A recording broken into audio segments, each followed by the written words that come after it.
Assalamualaikum warahmatullahi wabarakatuh.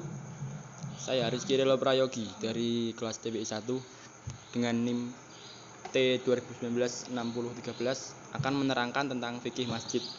Masjid adalah rumah Allah yang ada di bumi, memiliki kedudukan yang agung di mata kaum muslimin karena menjadi tempat bersatunya mereka ketika sholat jamaah dan kegiatan ibadah lainnya. Sebagai rumah dari rumah Allah yang mempunyai peranan vital, ada beberapa etika yang telah digariskan oleh Islam ketika berada di dalam masjid. Di antaranya adalah 1. Mengikhlaskan niat kepada Allah Ta'ala.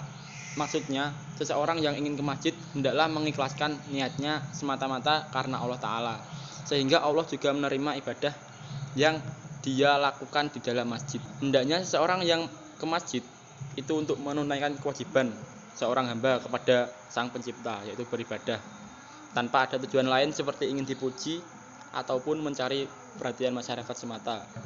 Dari Syekhul Islam Ibnu Taimiyah rahimakumullah berkata, Allah tidak hanya memerintahkan hambanya untuk menutup aurat, akan tetapi mereka diperintahkan pula untuk memakai perhiasan. Oleh karena itu, hendaklah mereka memakai pakaian yang paling bagus ketika sholat. Ketika akan sholat, lebih-lebih ketika hari Jumat dan hari raya, termasuk perhiasan yaitu siwak dan parfum. Saat masuk masjid, hendaknya mendahulukan kaki kanan dan membaca doa masuk masjid.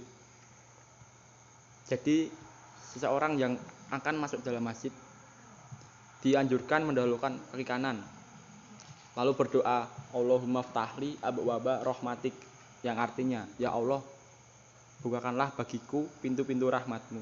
Pengagungan seorang hamba kepada masjid dengan cara tidak bersuara tinggi, tidak bermain-main, duduk dengan sopan, dan tidak meremehkan masjid. Hendaknya juga ia tidak duduk kecuali sudah dalam keadaan berwudu untuk mengagungkan rumah Allah Ta'ala dan syariat-syariatnya.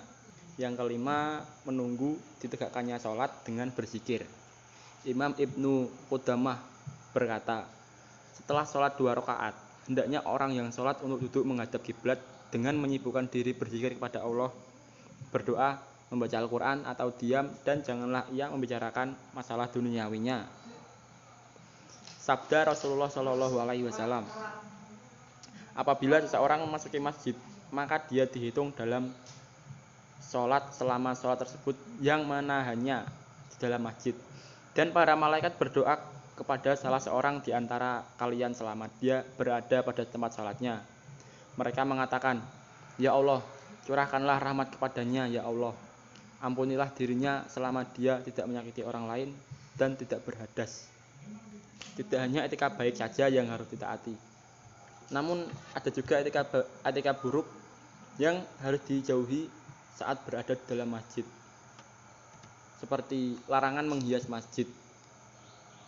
Hadis riwayat Abu Dawud dari Ibnu Abbas yang berbunyi, aku tidak diperintahkan untuk meninggikan bangunan masjid untuk kemegahan.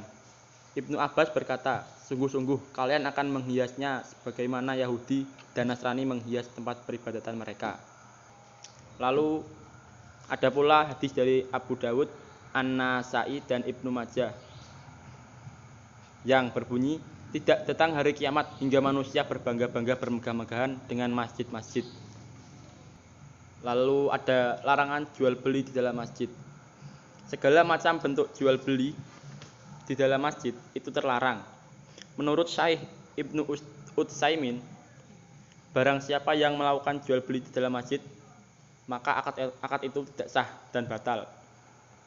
Termasuk yang dilarang juga adalah akad sewa, menyewa, dan tukar-menukar uang di dalam masjid. Tidak termasuk dilarang jika seseorang pinjam-meminjam di dalam masjid. Termasuk bentuk jual beli yang dilarang di masjid adalah kesepakatan harga dan barang yang diperjualbelikan.